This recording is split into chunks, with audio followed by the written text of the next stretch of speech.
కర్కశ చట్టాలు, కఠిన నిబంధనలు నుంచి 2 దశాబ్దాలుగా స్వేచ్ఛ వాయువులు పీల్చిన ఆఫ్ఘనిస్తాన్ మళ్ళీ అటవిక పాలన కిందకు వెళ్ళిపోవడం నిజంగా చాలా బాధాకరమైన విషయం.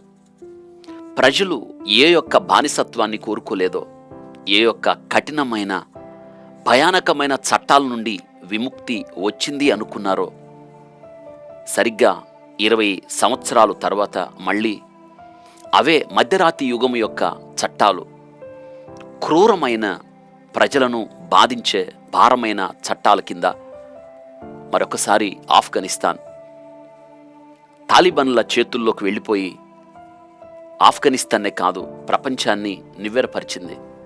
హింసతో రాజ్యాన్ని స్థాపించాలి, మానవ హక్కుల్ని సమూలంగా అణగదొక్కి రాజ్య పరిపాలన చేయాలి అన్న వారి యొక్క కోరిక మరొకసారి నెరవేరింది. వాస్తవంగా ఇది ఆఫ్ఘనిస్తాన్కి ఒక్కటే, ఆ దేశానికి ఒక్కగా దేశానికి సంబంధించిన విషయం కాదు. మన భారతదేశం ప్రకారం మన భారతదేశానికి మొన్న ఆదివారం 15వ తారీఖు స్వాతంత్రం వచ్చి 75 సంవత్సరాలు. కానీ అదే సమయంలో మన పొరుగు రాష్ట్రానికి స్వాతంత్రాన్ని కోల్పోయిన ఒక చీకటి దినంగా మనం లెక్కించవచ్చు. వాస్తవంగా ఈ యొక్క ఆఫ్ఘనిస్తాన్ గురించి ప్రపంచ దేశాలు దాన్ని ఆక్రమించిన తాలిబాన్ యొక్క భయంకరమైన వారి యొక్క పరిపాలన గురించి ఎందుకు ప్రపంచం అంతా కలవరపడుతుంది? ఈ తాలిబాన్లు ఆఫ్ఘనిస్తాన్ను ఆక్రమించడం చూసి ఒక రకంగా దురాక్రమణ. ఎప్పుడైతే అమెరికా యొక్క సేనలు, నాటో దళాలు వెనుతిరిగాయో, ఒక్కసారి రహస్యంగా అంతర్గతంగా దాగి ఉన్న ఈ యొక్క క్రూరులు, ముష్కరులు, మత ఛాందసవాదులు కర్కశ చట్టాలను అమలు చేసే ఈ యొక్క ఉగ్రవాదులు ఒక్కసారి పెళ్ళుబికి బయటకు వచ్చారు. దీనితో భయం గుప్పిట్లో ఆ ప్రజలు, ఆఫ్ఘన్ ప్రజలు, ఈ పాలన మాకొద్దు, ఈ భయంకరమైన చట్టాలు మాకొద్దు అని వీధులలో ఆఫ్ఘనిస్తాన్ ప్రజలు బారులు తీరి వారు పరిగెత్తడం, వారు చేస్తున్న ఆర్తనాదాలు హృదయాన్ని ద్రవించేవిగా ఉన్నాయి. ఇళ్ళు వదిలిపెట్టి, ఇంట్లో ఉన్న సమస్తమును విడిచిపెట్టి, కట్టుబట్టలతో బిడ్డలను తీసుకొని ఆ దేశాన్ని విడిచిపెట్టాలని నిజంగా వారు చేస్తున్న విఫల ప్రయత్నం ప్రపంచ సమాజం చూస్తూనే ఉంది. ఏదొక రీతిగా ఆఫ్ఘనిస్తాన్ను వదిలిపెట్టి ఏదొక దేశంలో తలదాచుకోవాలని ఆ విమానాలు ఆ కాందహార్లో వచ్చి ఆగగానే ఆ విమానాల్లో జ్వరబడ్డం, ఆ రెక్కల మీదైనా నిలబడి ఆ చక్రాలైనా పట్టుకుని, ఇదొక విఫల ప్రయత్నం, ఇదొక సాహసం. ఆ జనము క్రిక్కిరిసి ఆ యొక్క విమానాశ్రయాల్లో తిరుగులాడడం నిజంగా అదొక భయానకమైన దృశ్యం. దీన్ని బట్టి ఆ తాలిబాన్ల పరిపాలన గతంలో ఎలా ఉందో మనకిట్టే అర్థం పడుతూ ఉంది.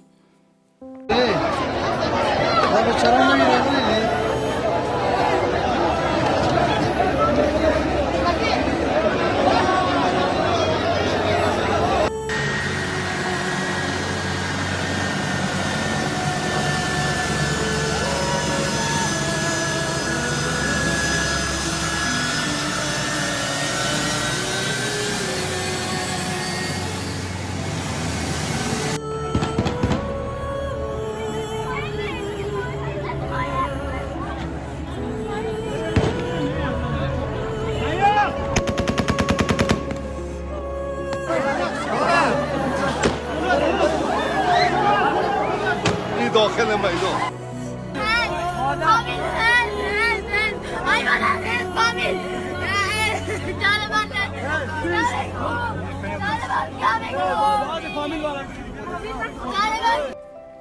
ఒసామా బిన్ లాడెన్ ఆయన్ని పట్టుకునే ప్రయత్నంలో అమెరికా సేనలు రంగప్రవేశంతో అప్పటికే తాలిబాన్ రాజ్యం 20 సంవత్సరాల క్రితం కుప్పకూలిపోయింది. ఆ తర్వాత ప్రజాస్వామిక బద్ధంగా అక్కడ అమెరికా సేనల సహకారంతో అక్కడ ప్రజాస్వామ్య దేశంగా, ప్రజాస్వామ్యబద్ధంగా అక్కడ సుస్థిర పాలన అందించిన 20 సంవత్సరాల్లోపే ఒక్కసారి అమెరికా సేనలు వైదొలగగానే అప్పటికే రహస్యంగా తరఫీదు పొందిన ఈ యొక్క తాలిబాన్లు ఒక్కసారి విరుచుకుపడ్డాం. క్రమక్రమంగా ఒక్కొక్క ప్రావిన్సెస్ను జయించి పూర్తిగా ఆఫ్ఘనిస్తాన్ను ఆక్రమించటం మనం గత కొన్ని రోజులుగా ఈ పరిణామాలు చూస్తూనే ఉన్నాం. ఒక్కసారి ఎప్పుడైతే ఆఫ్ఘనిస్తాన్ ఈ యొక్క తాలిబాన్ చేతుల్లోకి వచ్చిందో ఆ ప్రజలు ఇంకెంత మాత్రం ఇక ఆఫ్ఘనిస్తాన్లో ఉండడానికి ఎంత మాత్రం ఇష్టం లేక అందిన వాహనం అందినట్టు ఎక్కడానికి వారు చేస్తున్న ప్రయత్నం చాలా బాధాకరం. విమానం ఎక్కి విమానం అలా పైకి లేచినప్పుడు ఆ విమానం రెక్కల మీద ఉన్న వాళ్ళు, ఆ చక్రాలు పట్టుకోవడానికి ప్రయత్నం చేసిన వాళ్ళు అక్కడ నుండి జారిపడి ముగ్గురు అంత ఎత్తు నుండి జారిపడడం నిజంగా ప్రపంచాన్ని నివ్వెరపరిచింది. ఎక్కడ చూసినా ఏడ్పులు, అంగలార్పులు. ఇదొక రాక్షస పాలన. ఇంతకీ ఈ ఆఫ్ఘనిస్తాన్ను ఈ యొక్క తాలిబాన్లు దురాక్రమణ చూసి ప్రపంచ దేశాలు ఎందుకు అంత కలవరపడుతున్నాయి? అసలు ప్రపంచ భవిష్యత్తుకి ఈ ఆఫ్ఘనిస్తాన్కి, ఈ ముష్కరుల ఆక్రమణకి ఏమైనా సంబంధం ఉందా అనేది మనం చరిత్రలో చూసినప్పుడు ఎన్నో విషయాలు మనకు బోధపడతాయి. ముఖ్యంగా బైబిల్ గ్రంథం యొక్క ప్రవచనాలు మనం జ్ఞాపకం చేసుకోక తప్పదు. యేసుక్రీస్తు ప్రభువారు నీ శిష్యులు అడుగుతూ ఉన్నారు, యుగాంతపు సూచనలేంటి? నీ రాకడకు సూచనలు భూమి మీద ఏం జరుగుతాయి అని ప్రభుని అడిగినప్పుడు వారిని ప్రత్యేకంగా ఒలీవల కొండ మీదకు తీసుకుని వెళ్ళి యేసుక్రీస్తు ప్రభువారు ఆయన రాకడ సూచనలు, యుగాంతపు గుర్తులు ఎన్నో ప్రభు వారికి వెల్లడించాడు. మత్తయి సువార్త 24వ అధ్యాయం, ఆ అధ్యాయం అంతా కూడా ప్రభు ఎన్నో విషయాలు స్పష్టంగా తెలియజేశాడు. రాజ్యం మీదకి రాజ్యం, జనాల మీదకి జనం, ప్రజలు శాంతి లేకుండా ఈ దిక్కున ఆ దిక్కున తిరగడం, పాలకులను నమ్మకపోవడం, సుస్థిర పాలన లేకపోవడం, ఇదంతా కూడా ప్రభు చెప్తూ ఒక విషయాన్ని స్పష్టంగా చెప్పాడు. రాజ్యం మీదకి రాజ్యాలు లేస్తాయని. ప్రత్యేకంగా క్రీస్తు ప్రభువారు ఆయన ఇప్పటికీ మొదటి 2 ప్రపంచ యుద్ధాలు జరిగాయి. అయితే 3వ ప్రపంచ యుద్ధం కూడా జరగబోతుంది. నేను జ్ఞాపకం చేస్తున్నాను, ఈ తాలిబాన్లు యొక్క ఆఫ్ఘనిస్తాన్ ఆక్రమణ ఇవి తర్వాత కాలంలో పెను మార్పులకు ఈ ప్రపంచం లోనవుతుంది అని మనం తప్పక గుర్తు చేసుకోవాలి. ఎందుకంటే ఈ యొక్క భయానకమైన ఈ మత ఛాందసవాదులు, ఆ యొక్క తాలిబాన్లు ఆఫ్ఘనిస్తాన్ను ఆక్రమించడానికి వెనక మద్దతుగా ఉన్న దేశాలు, 1 పాకిస్తాన్, 2 ఇప్పటికే ప్రపంచ ఆధిపత్యం కొరకు పావులు కదుపుతున్న చైనా ఒక పక్క.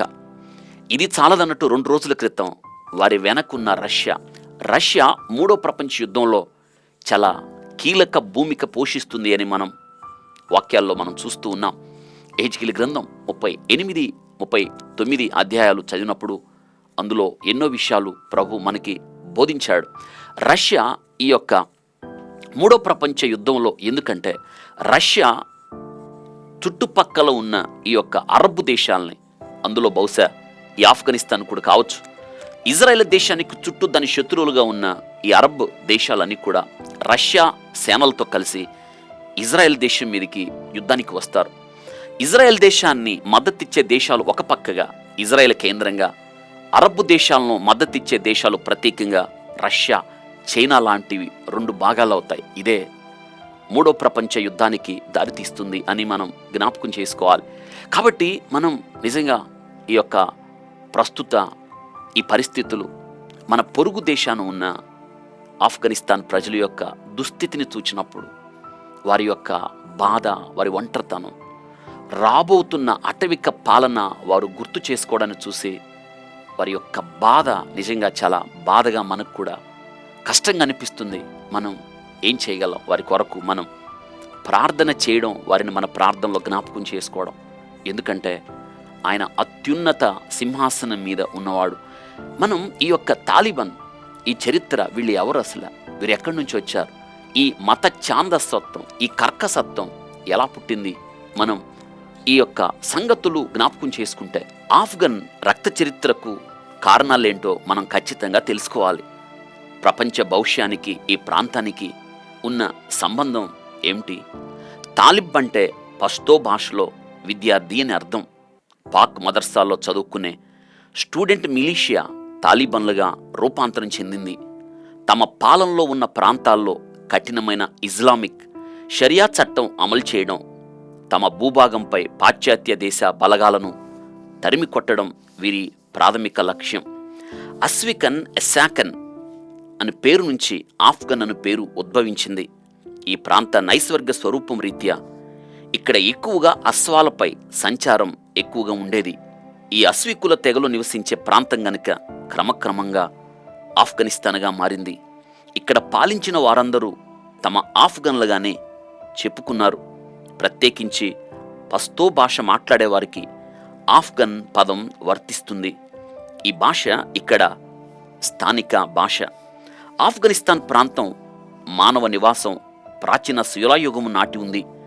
సింధు నాగరికత ఈ ప్రాంతంలో ప్రబలింది అనడానికి షోర్త్గై ప్రాంతంలో తవ్వకాలు నిదర్శనంగా కనిపించాయి. గాంధార రాజ్య పతన అనంతరం జొరాస్ట్రియన్ మతం ఇక్కడ ప్రబలింది. ఆ కాలంలో దీన్ని ఆరియానా అని పిలిచేవారు. ఆ తర్వాత కాలంలో మౌర్యులు, కుషానులు, మంగోలులు, అరబ్బులు, ఆ తర్వాత బ్రిటిష్ వారు ఈ ప్రాంతాన్ని పరిపాలించారు. అరబ్బుల దండయాత్రల అనంతరం ఇతర మతాలు దాదాపు క్షీణించి ముస్లింల ప్రాబల్యం పెరిగింది. ఆధునిక యుగంలో 1947 అహ్మద్ షా దురానీ తొలిసారి కాందహార్ రాజధానిగా ఆఫ్ఘన్ సామ్రాజ్యాన్ని ఏర్పరిచాడు. 1976లో రాజధాని కాబూల్కు మారింది. తొలి ఆంగ్లో ఆఫ్ఘన్ యుద్ధానంతరం ఈ ప్రాంతం కొంతకాలం బ్రిటిష్ పాలనలో ఉంది.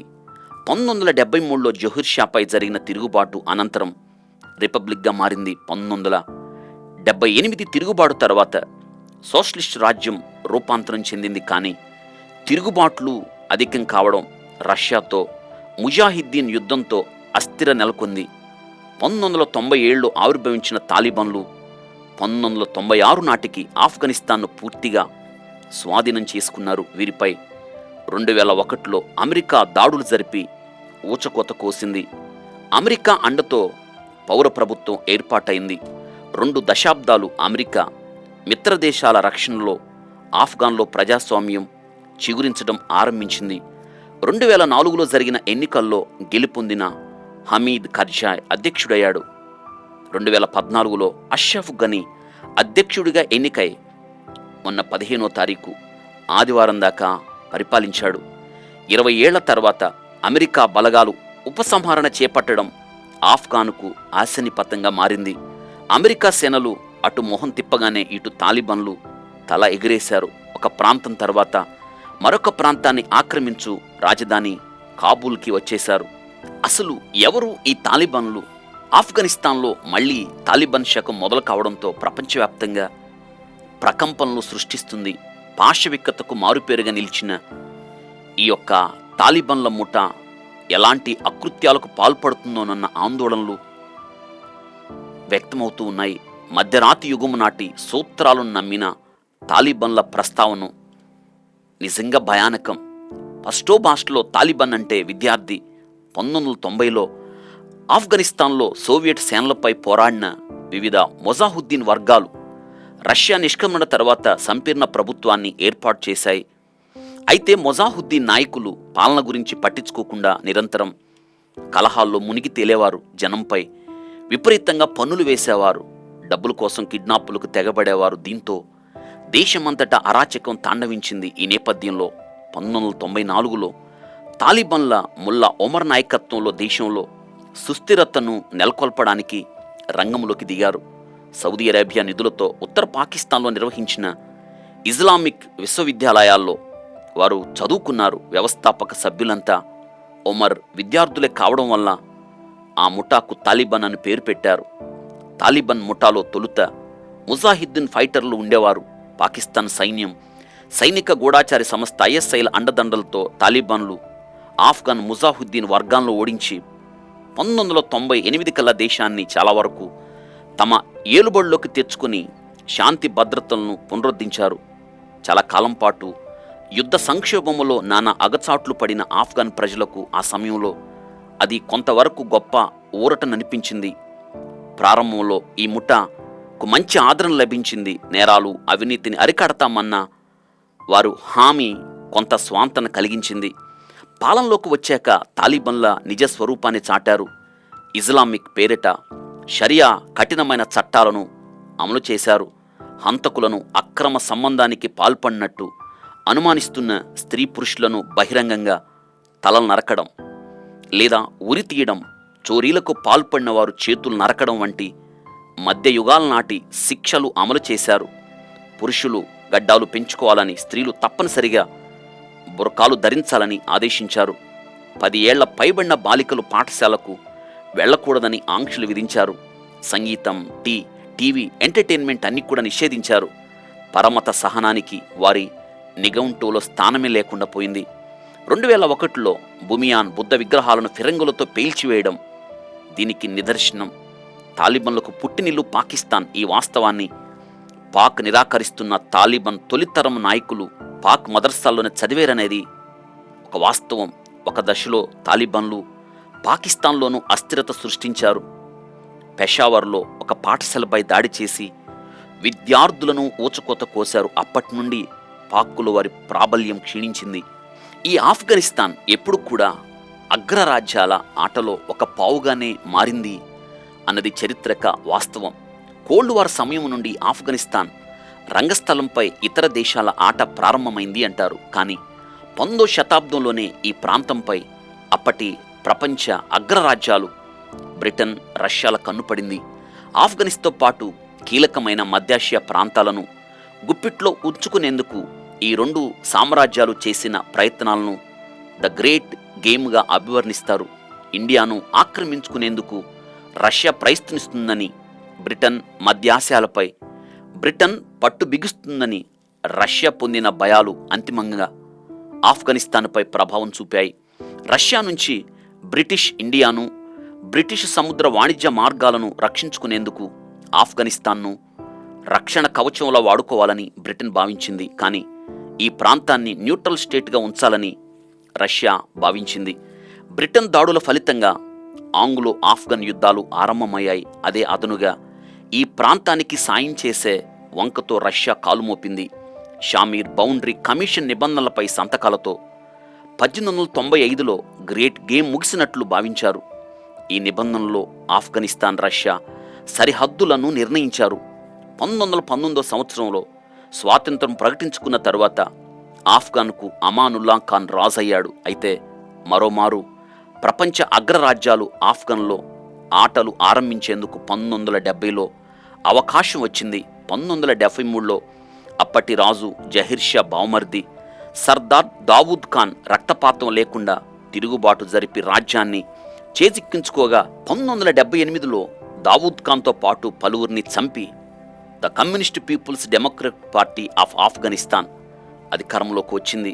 ఈ తిరుగుబాటునే కల్క్ లేదా మహాసౌర్ విప్లవము అంటారు.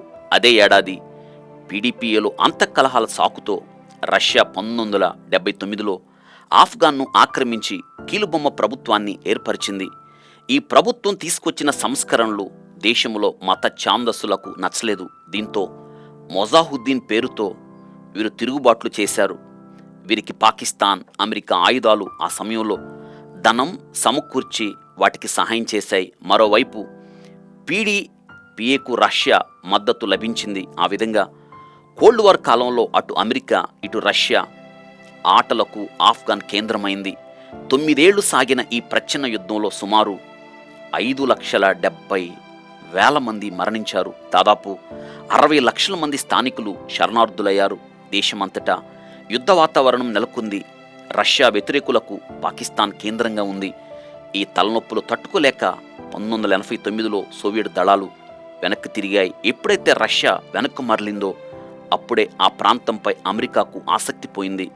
దీంతో ఎవరు పట్టించుకోకపోవడంతో ఈ ప్రాంతంలో తీవ్ర అశాంతి, అస్థిరత చోటు చేసుకున్నాయి. అంతంత మాత్రంగా ఉన్న నజీబుల్లా ప్రభుత్వం 1992లో కుప్పకూలిపోయింది. దేశంలో ఉద్రిక్తతలు మరింతగా పెరిగాయి. స్థానిక తెగలు తమలో తాము కలహించుకుంటూ ఈ ప్రాంతాన్ని నరకముగా మార్చివేశారు. ఈ సమయంలోనే తాలిబన్లు ఉనికిలోకి వచ్చారు. కానీ బిన్ లాడెన్ కారణంగా వీరి పాలనను అమెరికా అంతం చేసి పౌర ప్రభుత్వాన్ని నెలకొల్పింది. ఈ రీతిగా ఈ ఆఫ్ఘనిస్తాన్ ఒక రకంగా అగ్రరాజ్యాలు, ఈ ప్రపంచ దేశాలకు ధనిక దేశాలుగా ఉన్న ఈ దేశాల్లో చరిత్రలో చూసినప్పుడు ఈ ఆఫ్ఘనిస్తాన్ కీలుబొమ్మగా మారింది. వాస్తవంగా ఆఫ్ఘనిస్తాన్లో ఉన్న గనులు నిజంగా వాటిని వెలికి తీసి వాటిని ఆచరణలోకి తీసుకొస్తే ప్రపంచంలో ఈ ఆఫ్ఘనిస్తాన్ అంతా ధనిక దేశం ఉండదు అని చెప్తారు. అయితే చివరికి ఇన్ని రీతులుగా నష్టపోయి, ఇన్ని రీతులుగా యుద్ధ వాతావరణంతో అలసిపోయిన ఈ యొక్క ఆఫ్ఘనిస్తాన్ ప్రజలు గత 20 సంవత్సరాలుగా సుస్థిర పాలన అనుభవించారు. భయం లేకుండా నిర్భయంగా బ్రతికారు. ఆగస్టు 15 మళ్ళీ తాలిబాన్ల చేతిలోకి ఈ యొక్క ఆఫ్ఘనిస్తాన్ వచ్చిందనగానే అక్కడ జరిగిన పరిస్థితులు, ప్రజలు ఆ దేశంలో ఉండడం కన్నా వెళ్ళిపోవడం మేలని అనేక మంది యువకులైతే పరిగెత్తుకుంటా ఇళ్ళకెళ్ళిపోయి, ఎప్పుడైతే కాందహార్ దాకా ఈ యొక్క తాలిబాన్లు వచ్చారనగానే జీన్ ప్యాంట్స్, టీషర్ట్స్ వేసుకున్న, మోడర్న్ డ్రెస్సులు వేసుకున్న యవనస్తులు పరిగెత్తుకొని వెళ్ళిపోయి ఆ ముస్లిం సాంప్రదాయ దుస్తులు ధరించడం, ఆడపిల్లలు ఇళ్లకే పరిమితం ఇవ్వడం, కాలేజీలు విశ్వవిద్యాలయాలు మూసివేయడం, ఈ భయానకమైన పరిస్థితులు. పైగా అక్కడ ఏ టీవీలు మోగకూడదు. వాళ్ళ మత ఛాందసవాదులు, ఆ షరియా చట్టాలు, ఆడవాళ్ళని హక్కులే ఉండవు వాళ్ళకి. ఆడవాళ్ళు బయటికి రావద్దు. వాళ్ళు బయటికి రావాలంటే బుర్కా ధరించుకోవాలి, పురుషులతో బయటికి రావాలి. మగవాళ్ళు గడ్డాలు పెంచాలి, పైన టోపీ పెట్టుకోవాలి. 12 సంవత్సరాల దాటితే 10-12 సంవత్సరాల ఆడపిల్ల బయటికి రావద్దు, స్కూల్కి వెళ్ళకూడదు. పైగా వయసుకు వచ్చిన ఆడపిల్లలు వారి యొక్క మత ఛాందసవాదులు, ఆ తాలిబాన్లను వివాహం చేసుకోవాలి, ఒకళ్ళని కాదు. అందుకే అంట వాళ్ళు వచ్చి రాటప్పటికే ఆ వయసు ఆడపిల్లలు ఎవరున్నారు అని జాబితాను తయారు చేయమన్నాం. ఇవన్నీ కూడా గతంలో 20 సంవత్సరాల క్రితం జీవించి ఉన్న వారు ఇప్పుడు పెద్దవాళ్ళు అయ్యారు కదా, ఆ చట్టాలు వాళ్ళకి తెలుసు. కానీ 20 సంవత్సరాలు, ఈ యొక్క 20 సంవత్సరాలు పుట్టి పెరిగిన వాళ్ళకి ఆ చట్టాలు తెలియదు. 20 సంవత్సరాల తర్వాత మళ్ళీ స్థాపించబడింది, మళ్ళీ హస్తగతం చేసుకుంది. అందుకే ఈ తాలిబాన్లు అంతా క్రూరంగా పరిపాలిస్తారు. కాబట్టి ఆఫ్ఘన్ ప్రజలు నిజంగా అది ఒకానప్పుడు చాలా అందమైన దేశం, ఇప్పుడు నరకంగా మారింది, చీకటి రాజ్యంగా మారింది. అందుకే ప్రజలు అక్కడ ఉండడం కన్నా విమానాలు రెక్కలెక్కడం, చక్రాలు పట్టుకోవడం, పరిమితులు లేకుండా విమానాల్లోకి జొరగబడ్డం, అంటే ప్రజల యొక్క భయం ఎలాంటిదో మనకు అర్థమవుతా ఉంది. 100 అడుగుల గోడెక్కి దూకుతున్నారు ప్రజలంటే ఒకసారి ఆ ప్రజలు ఎంత భయపడిపోతున్నారో ఆ తాలిబాన్ల పాలనకి. అందుకే తుపాకీతో, హింసతో రాజ్యాన్ని ఆక్రమించారు.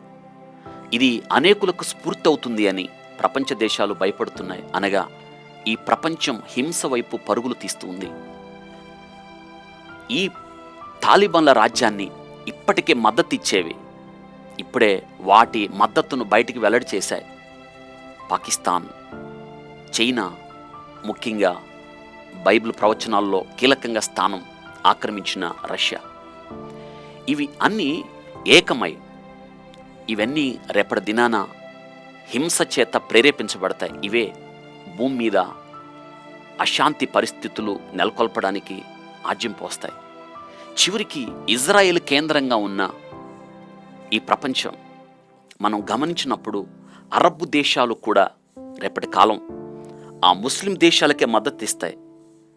రష్యా ఖచ్చితంగా నాయకత్వం వహిస్తుంది, ఇజ్రాయెల్ దేశం మీదకి యుద్ధానికి వస్తాయి. ఇదే 3వ ప్రపంచ యుద్ధానికి దారితీస్తుంది. చూడండి, ప్రపంచ పరిస్థితుల యొక్క భవిష్యత్తును బైబిల్ గ్రంథంలో దేవుడు ఎలా మన కొరకు రాసి ఉంచాడో. ఇవన్నీ జరుగుతున్నప్పుడు, భూమి మీద జరుగుతున్న పరిస్థితులు మీరు చూసినప్పుడు ఆయన రాకడ సమీపంగా ఉన్నది అని మీరు తెలుసుకోండి అని ప్రభు తన శిష్యులకు చెప్పాడు. మత్తయి సువార్త 24వ అధ్యాయంలో, హెజ్కేలు గ్రంథం 38, 39 అధ్యాయాలలో ఈ మూడో ప్రపంచ యుద్ధాన్ని గురించిన ప్రస్తావన మనం అక్కడ చూస్తాం. రష్యా నాయకత్వంలో సేనలు ఏ రీతిగా ఇజ్రాయెల్ దేశం మీదకి యుద్ధానికి వెళ్తాయో, అయితే ఈ మూడో ప్రపంచం యొక్క భవిష్యత్తు ఏమిటి అనేది మనం బైబిల్ గ్రంథంలో తెలుసుకుంటాం. కాబట్టి మనం చేయగలిగింది ఏదైనా ఉంది అంటే దేవుని పిల్లలుగా, క్రైస్తవులుగా ప్రపంచ దేశాల కొరకు ప్రార్థించటం. అవును, మన పొరుగు దేశం అటువంటి భయానకమైన పరిస్థితుల్లో ఉన్నప్పుడు ఆ ప్రజల యొక్క ధైర్యం కొరకు, ఆఫ్ఘనిస్తాన్ ప్రజల క్షేమం భద్రత కొరకు ప్రార్థన చేయడం తప్ప మనం ఏం చేయగలం?